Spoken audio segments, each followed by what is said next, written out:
Señores, seguimos poniendo la mañana en camino y tal cual lo habíamos anunciado, estamos muy contentos de recibir a él, Juan, y a ellas, Eva y Cintia Huila, la autora precisamente de Eva y Juan, la historia de una pasión jamás contada. Hola Cintia, buen día y bienvenida. Hola, ¿cómo están? Aunque a vos decirte bienvenida a Uruguay es un poco llover sobre mojado, porque ¿verdad? Sí, vos tenés como es mi vínculo patria, fuerte, ¿no? es mi patria, y sí, un hermano uruguayo y una infancia uruguaya. Claro, porque viviste Viví ¿cuántos años, no? sí, viví muchos años y viví en lo que era un pueblo llamado Punta del Este. Digo era porque ahora se ha convertido en una No, para ciudad que tan grande casi. de edad no sos, ya era Punta del Este. No, ¿Vos le advertís no, eso, sí? hace 40 años.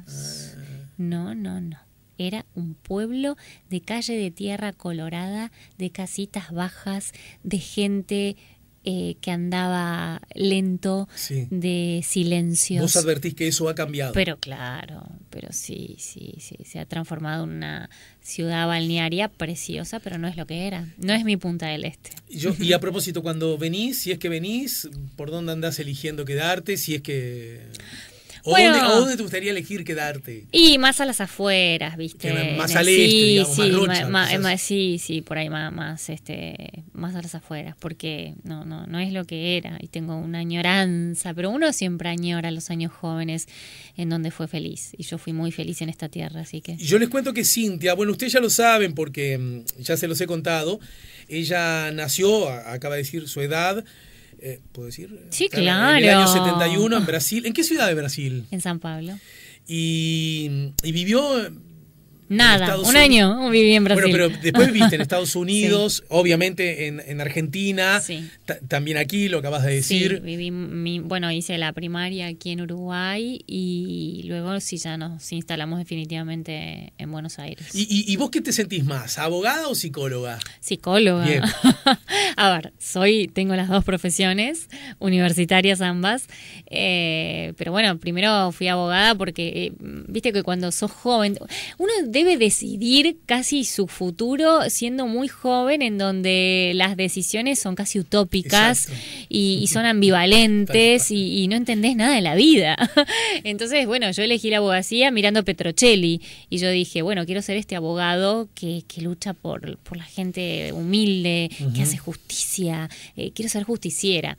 Bueno, después me di cuenta de que eso era prácticamente imposible, si bien siempre traté de estar del lado de la gente que la estaba pasando mal, pero bueno, me invadía una gran sensación de que me faltaba algo, estaba ávida de otra cosa y por eso seguí mi segunda carrera, la psicología. Recién hablábamos, antes de empezar a charlar al aire, de la fascinación, de la seducción y de la identidad de lo inmensamente parecidos que somos uruguayos y argentinos, y eso se comprueba apenas estás fuera de, ¿no?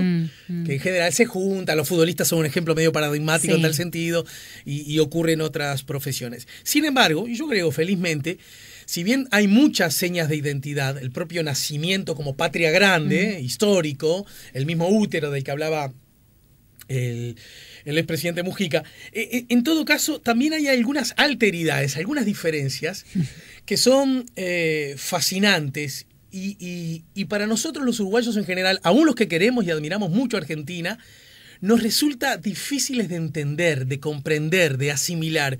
Y uno de esos está sintetizados en la figura de un hombre y una mujer que son los protagonistas de tu libro, Eva y Juan, ¿verdad? Al uruguayo en general, por izquierda, por derecho, por centro, le cuesta mucho entender el fenómeno del peronismo y el fenómeno de Evita en sí mismo, ¿verdad? Seguramente hay muchas razones que los expliquen. Vos, ¿por qué entendés que era necesario contárselo también a los argentinos, que se supone que la saben de memoria? ¿Por qué no la saben tanto de memoria y era necesario esta historia de una pasión jamás contada? Bueno, porque en realidad lo que era necesario era contar esa pasión, porque había mucho escrito sobre ellos, como tú bien dices, se sabe mucho acerca de quiénes fueron como figuras políticas, se sabe mucho del amor y el odio que han despertado, pero se sabe o se sabía muy poco de su vida íntima, de lo más profundo, de sus emociones, de lo que pasaba piel adentro.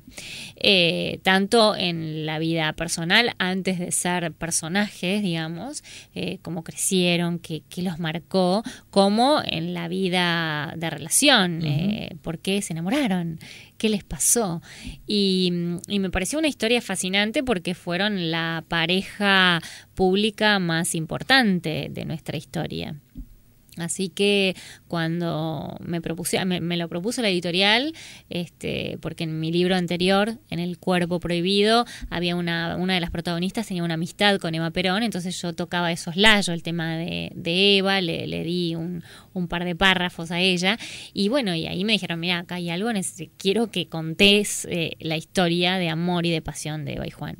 Y me pareció hermosamente arriesgado y original, porque era una historia que estaba ahí, muda, latente, esperando que alguien se animara o quisiera contarla. Y bueno, ¿y a qué apelaste? Está bien, me imagino que tu condición de psicóloga te ayudó incluso para hacer determinadas lecturas de los hechos, los documentos, las narraciones, los cuentos, ¿verdad? Pero en todo caso imagino que habrá implicado un esfuerzo grande de investigación a propósito, ¿no? Porque justamente el libro alude a zonas de la vida de las cuales se conoce poco o se mal conoce porque son muy amigas del mito, ¿no? De como una realidad paralela, inventada. Sí, apelé a lo que había para armar lo que faltaba y lo que me imaginé, lo que pude intuir o lo que pude deducir respecto de lo que tuve en mis manos.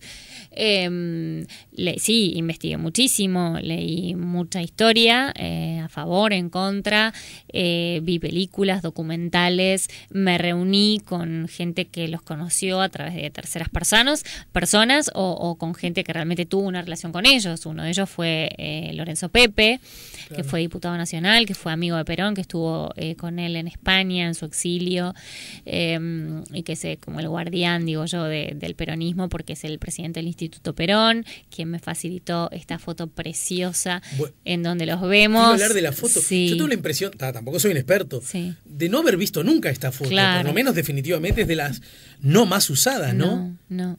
Esa es una foto que la verdad es que busqué mucho, me costó encontrar una foto. Yo quería mostrar una pareja, no un político y una primera dama. Bueno, ¿sabes qué me impresionó mucho de la foto? No tanto Evita, me impresionó mucho Perón. Lo veo... Está fachero. Te me adelantaste lo que iba a decir, está con pinta, porque en general uno no asocia a Perón como un galán, pintún, ¿verdad? Sí. Bueno, la seducción en todo caso pasaba por otro lado. Pero acá lo veo como un tipo fachero, está muy pintón, encantador, seductor, ¿no? Sí, bueno, lo era. Sí, eso. Pero con pinta, quiero decir, claro, además, ¿no? Fachero, como dijiste. Y bueno, me pareció una foto preciosa, se ve una costa ahí, yo intuyo que es la costa uruguaya, porque ellos tenían, y esto me lo han contado así como perlitas, Perón a veces escapaba, le decía a su guardaespaldas o a quien lo cuidaba, no digas nada, y se llevaba el auto y se la llevaba Evita. Entonces supongo que algo habrá hecho también en el río con relación a estas escapadas aventureras al principio de la relación, ¿no? Sí, claro. Bien, les quiero contar, no les cuento, se los cuento. Tal como había anunciado Eva en varias ocasiones públicas, el 9 de septiembre de 1947 se aprobó el derecho al voto femenino. Ella se llevó todos los laureles, dejando en las sombras a los dirigentes que habían luchado por años con el fin de lograr la igualdad cívica para la mujer.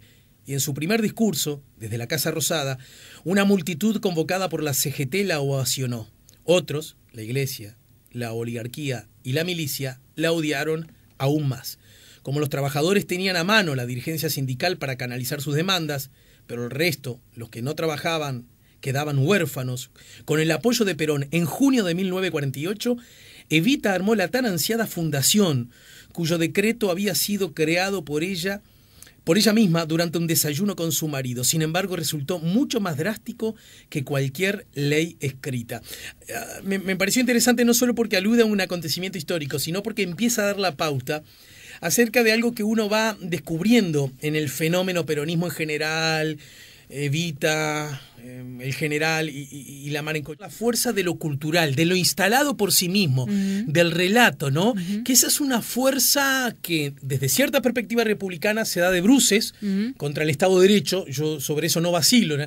Pero que también habla de una fuerza de tal intensidad que merece ser estudiada incluso desde otras perspectivas más allá del derecho y de las normas, ¿no crees? Sí, es interesante esta mirada. Igual en relación a la fundación que ella crea, me parece que va más allá si hubo ley escrita o no ley escrita. A eso me refiero. Por eso, y como vos bien marcás, me parece que tiene un espíritu de tanta solidaridad por quienes la estaban pasando mal, que no importaba si la proclamó el Congreso o si se dirimió en un desayuno con su marido. Así lo imaginé yo y así tuve algunos indicios por los cuales pude imaginar esta escena, porque viene de una escena muy fuerte anterior. Sí, claro. Pero es cierto, ella crea una fundación que creo que fue un hito que no tengo data de que haya existido en el mundo semejante obra, no de caridad, porque justamente Eva iba en contra de la caridad, sino de sensibilidad hacia las personas, hacia los humildes, hacia la gente que la estaba pasando mal, hacia... Que históricamente la pasó que mal, que históricamente estaban sin ser vistos, estaban relegados, estaban ocultos, eran como... estaban en el suburbio de nuestro país. Entonces, hubo ahí un hombre con todas sus contradicciones que los vio, que los oyó, que les dio voz, que les dio derechos, y una mujer no solo que estuvo a la par de ese hombre, sino que además les abrió las puertas de su corazón y su trabajo, de su propio cuerpo, literalmente, para darles trabajo, para darles dignidad, para devolverles la dignidad que ella había padecido siendo pobre y no siendo reconocida de niña. Es decir, les dio un reconocimiento que ella no había tenido, porque ella no le había reconocido el papá. Sí, claro. Y eso es quizás la marca más fuerte. Sí, claro, porque eso siempre estuvo a la luz, ¿verdad? Claro, pero lo que quizás no se sabe o del todo no se digamos desgranó es qué es lo que produce la falta de reconocimiento. El reconocimiento está directamente vinculado con el amor. Quien no te reconoce no te ama. Y siempre el amor... Entonces por eso necesitamos reconocimiento, porque necesitamos ser amados. Exactamente. Y además, porque el reconocimiento siempre viene del otro. Hay un otro que nos espera. Cuando nosotros nacemos, hay un otro, llámese mamá, llámese personas que nos crían, no importa, que nos está esperando, que nos da un lugar, que nos da un nombre, que nos da amor, que nos da alimento. Si todo eso no está, en el caso de Evita lo que no estuvo es el nombre propio. En ese momento el nombre estaba dado por el padre. El padre se niega a darle su apellido porque ella era una hija nacida fuera del matrimonio. Sí. Entonces, la marca de dolor por no tener un nombre propio, quizás es la más fuerte que pueda sufrir un ser humano. Y yo creo que luego su deseo de ser actriz, de ir a la gran ciudad, tiene que ver con un empuje inconsciente, como esta necesidad de ser reconocida, nombrada, de ser vista, de dejar de ser invisible. Ella tenía Mira qué pregunta que puede lucir absurda, ¿no? En este contexto se acepta, creo. ¿Ella tenía el plan de seducir a Perón? No creo que haya sido un plan. Creo que como te repito, creo que estaba impulsado. Creo que toda ella estaba impulsada por una necesidad de reconocimiento y de amor. Entonces, porque además esto surge por azar. El azar juega sus cartas. Y el azar la jugó de la peor manera porque hubo un terremoto tremendo en San Juan. Y a raíz de ese terremoto, Perón convoca a los artistas a una asamblea porque quería hacer un festival en el Luna Park para recaudar fondos para los damnificados del terremoto. Entonces, cuando convoca a la asamblea de artistas, viene Eva, en su calidad de artista, Y él cuenta que ve llegar a una mujer muy delgada, muy bella, que tenía, dice algo muy hermoso, que tenía ojos febriles. Y que se le plantó y que le dijo: acá no tenemos que hacer ningún festival, acá tenemos que patear las puertas de los ricos, de la bolsa, de los comercios para ayudar a quienes la están pasando mal. Entonces, yo creo que el azar jugó sus cartas y luego sí ella, me parece, que se siente impresionada ante este hombre tan importante que la escucha. Que siendo quien era, un coronel a cargo de la cartera de trabajo, tan importante en ese momento, detiene, hace silencio y la escucha. Es decir, le habilita una voz que ella estaba acostumbrada a callar. Y me parece que esto tuvo que haber sido tremendamente seductor para ella. Pero además pienso, se me ocurre, ¿no? Vos sos la psicóloga, así que vos sabrás poner las cosas en su justo lugar. Me imagino que también un hombre, y mucho más en momentos críticos, que por su propia profesión y la pirámide de estructura de su profesión, hace que si alguien decía algo, sí señor, y que alguien desde otro lugar con todo derecho, un ciudadano, le dijera, pero no, porque pa. Y encima una mujer en aquel tiempo. En aquel tiempo. Y déjeme agregar, sin ninguna pretensión sexista, simplemente, y además bella. Sí, preciosa. Seductora.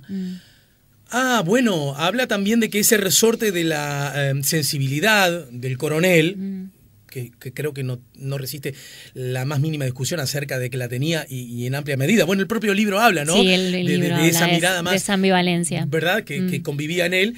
Me parece que fue como la fórmula perfecta. Sí, sí, me encanta como lo decís, pero es cierto. No, pero lo digo a propósito de lo que conozco, pero de lo que se transmite en la lectura, ¿no? Sí, eso la verdad es que a mí me llegó eso de lo que pude, investigar e intuir y deducir del amor de ellos. Yo creo que ella ve en él, o él le da a ella el nombre que le faltaba porque se casa con ella, la reconoce, le da un lugar, le ofrece su pueblo, un pueblo que ella supo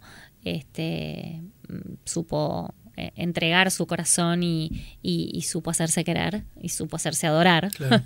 y creo que ella le devuelve a él la sensibilidad que había perdido en la academia, en el colegio militar, regida por germanos, por normas muy atadas a la razón y no a la emoción.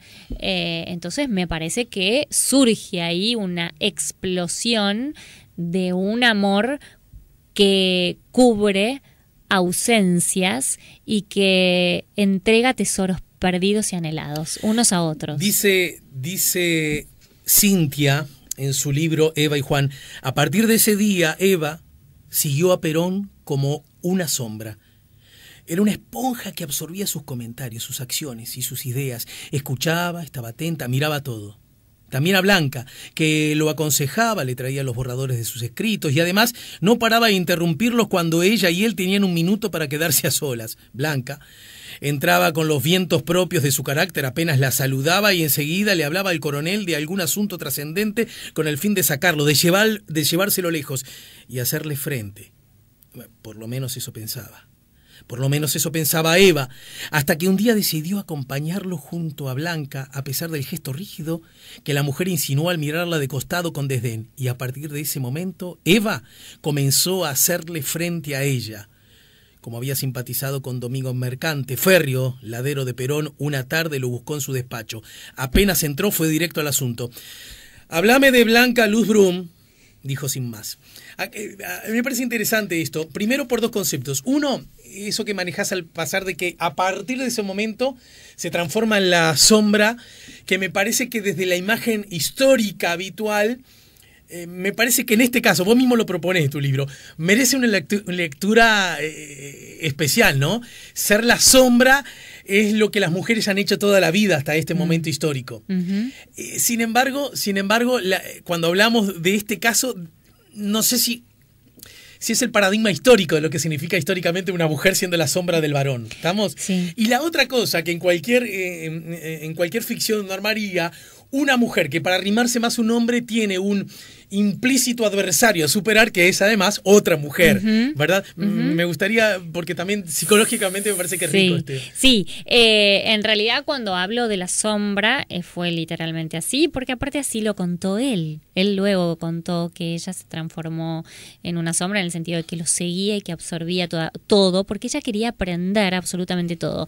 Y la sombra en el mejor sentido, no para quedarse a la sombra, sino para aprender de él y salir a la luz, que es lo que después hizo. Y esta mujer... Para algunos incluso encandilando. Sí, claro, sí, para algunos encandilando, bueno, en el libro aparece un poco eso también.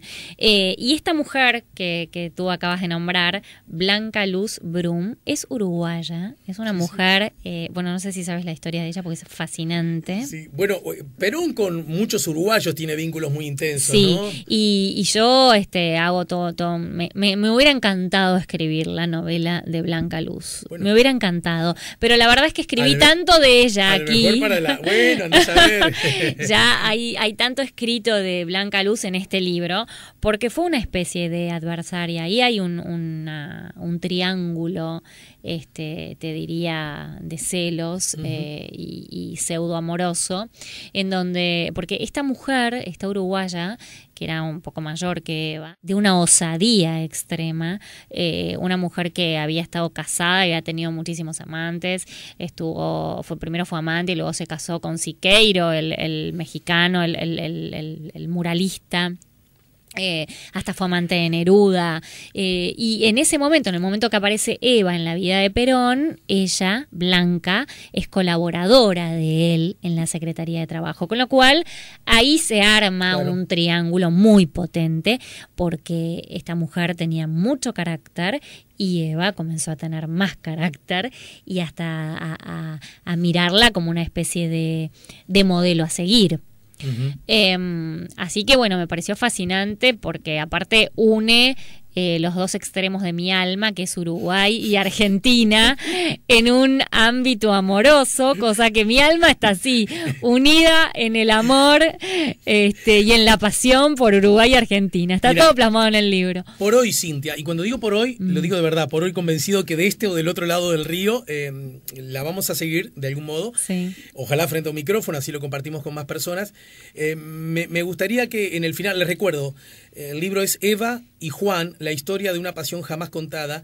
Me gustaría preguntarte si este libro está llamado a jugar algún rol en este año tan especial para el Río de la Plata, para Argentina en particular, un año electoral donde siempre las figuras de ambos se cruzan por, repito, identidad o alteridad, siempre están presentes de algún modo, ¿no? Mira, la verdad que no fue esa la intención de hacer como un ruido electoral, para nada. De hecho, el libro iba a salir el año pasado, pero como este año, el 7 de mayo, se cumplió el centenario del nacimiento de Eva, la editorial decidió sacarlo ahora, conmemorando los 100 años de Eva. Bueno, ¿es un año político? Sí, es cierto, pero no tiene esa intención porque no es un libro político, es una historia de amor y de pasión. Eva y Juan, la historia de una pasión jamás contada, es de MC. Cintia Huila, su autora, nos ayudó a poner la mañana en camino. Gracias, hasta pronto y saludos. Hasta pronto. Déjame decir que el 8 y el 9 de junio estaremos aquí en el Teatro Metro junto a Gabriel Rolón y elenco en el lado B del amor. Y déjame al aire exigirte que nos busquemos una excusa para reencontrarnos. Pero claro que sí, será un placer.